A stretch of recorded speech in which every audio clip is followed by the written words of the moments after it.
Salut! Et voilà l'amoureux. Qu'est-ce qu'il nous dit cet amoureux?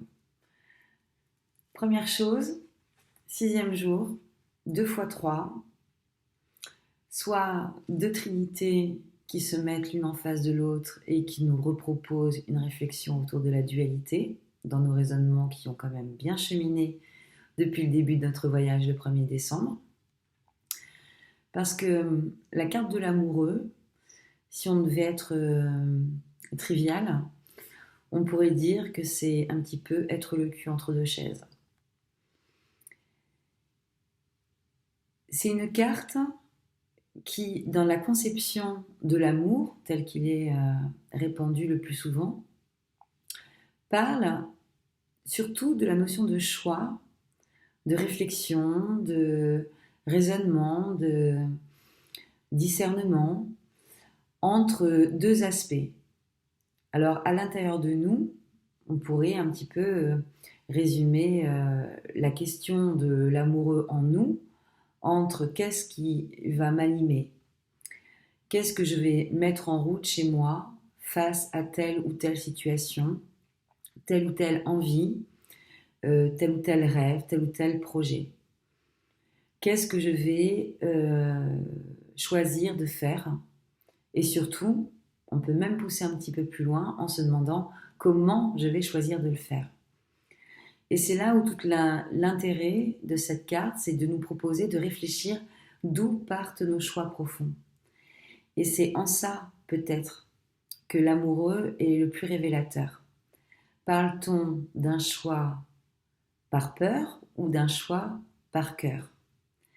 C'est toute la question que pose cet arcane avec la symbolique des deux personnages, dont l'un pourrait être assimilé à une forme de raison, une forme de peut-être de mental, de conditionnement, pourquoi pas.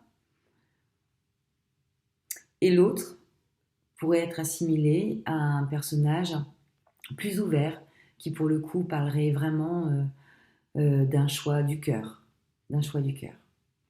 Et Cupidon au-dessus. Cupidon, sa flèche, elle pourrait parfois être ressentie plus comme une épée de Damoclès qu'autre chose, si on n'y prend pas garde. Cupidon, il est un petit peu ici pour nous ramener à la notion de ce temps avec lequel on chemine depuis le début qu'on avait vu dès le départ dans la carte du battleur. Et il est là presque en train de nous dire si tu ne te décides pas, je mettrai le destin qu'il te faut en face de toi.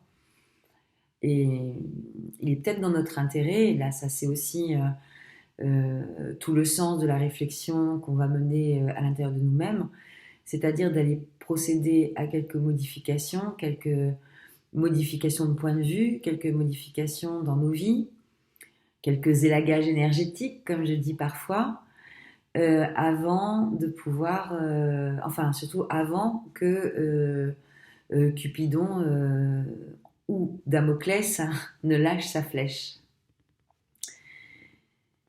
Je ne suis pas en train de dire du tout que dans le cadre des relations sentimentales, par exemple, il faut s'empresser de choisir avant que le destin ne choisisse pour toi. C'est pas du tout ça, en fait, l'idée. C'est vraiment là, dans l'idée d'aller opposer deux formes de raisonnement par rapport à une situation et choisir par le cœur ou choisir bien par d'autres mécanismes à l'intérieur de nous, et notamment, pourquoi pas, les choix par peur ou les choix par conditionnement, qui sont pas loin de se ressembler si on y regarde d'un tout petit peu plus près.